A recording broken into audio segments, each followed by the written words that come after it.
If your car has ever started running hotter than normal, or that dreaded temperature warning light has popped up, you know how stressful it feels.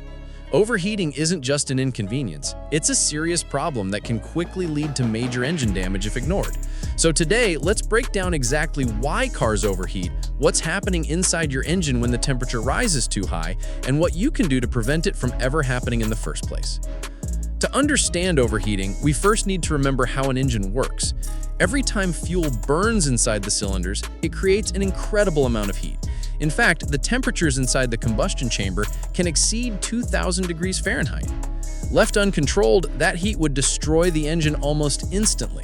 That's why every car is equipped with a cooling system designed to absorb and carry away excess heat. Normally, coolant circulates through the engine, passes through the radiator, and releases heat into the air, keeping everything at an optimal temperature. Overheating happens when something interrupts this cycle. One of the most common causes is low coolant. Coolant isn't just water, it's a carefully balanced mixture of antifreeze and water that resists boiling and freezing. If there isn't enough of it in the system, the engine simply can't shed heat effectively. A small leak in a hose, radiator, or water pump might not seem like a big deal at first, but over time it reduces coolant levels until the system can't keep up. But coolant itself isn't the only piece of the puzzle. The thermostat, a small valve that regulates coolant flow, can fail. If it gets stuck closed, coolant won't circulate to the radiator and the engine temperature will climb rapidly. If it gets stuck open, the engine may run too cool, but more often it causes inconsistent heating and cooling, which isn't healthy for performance. Then there's the radiator itself.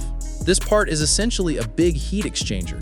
Air passes over its fins while coolant flows through and the heat is released.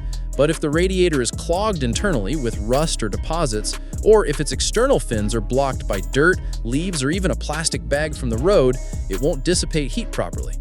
Radiator fans also play a key role. They're designed to pull extra air across the radiator, especially when your car is sitting still.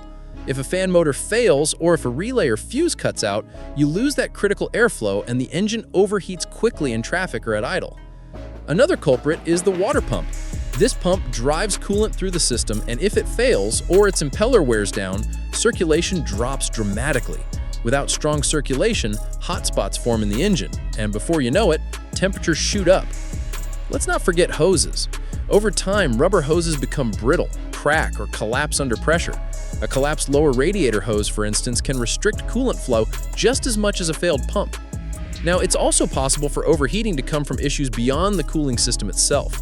For example, a blown head gasket can allow combustion gases to leak into the coolant passages.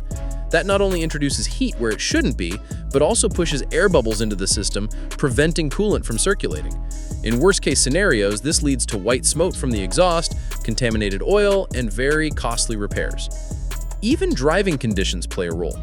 Towing a heavy load up a steep hill on a hot day puts maximum stress on your cooling system. If any component is already weak, this is when it will show. Quick pause here. If you're finding this breakdown helpful, make sure to hit the like button and subscribe for more clear, no-nonsense explanations of how your car works and how to keep it running right. I post these deep dives regularly, so if you love cars or just want to avoid expensive repair bills, you'll definitely want to stick around. All right, let's get back to it. So how do you know if your car is overheating? The obvious sign is the temperature gauge climbing into the red zone or a warning light on the dash.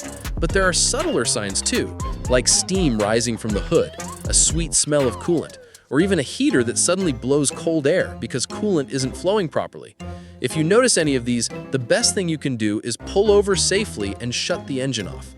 Continuing to drive with an overheated engine can warp the cylinder head, seize pistons, and in extreme cases, ruin the entire engine. Preventing overheating really comes down to maintenance. Check your coolant levels regularly and top them off with the right mixture. Flush and replace coolant according to your manufacturer's schedule. Inspect hoses for cracks, bulges, or soft spots. Listen for unusual noises from the water pump area. And don't ignore leaks, no matter how small they seem. Make sure your radiator fans kick on when the car gets hot and keep the front of the radiator free from debris. If you drive an older car or one with high mileage, be extra mindful of head gasket issues. Watch your oil for signs of contamination and don't ignore persistent overheating that doesn't seem to have an obvious cause.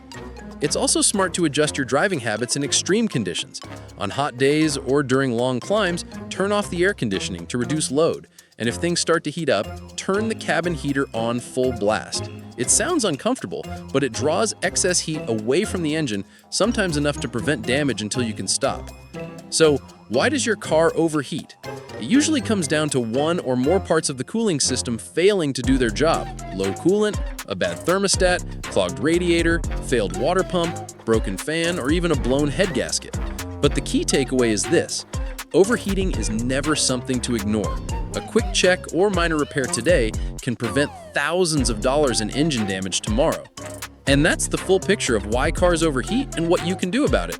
If this helped you understand what's happening under the hood, give it a thumbs up, subscribe for more practical car tips, and let me know in the comments what topic you'd like me to cover next.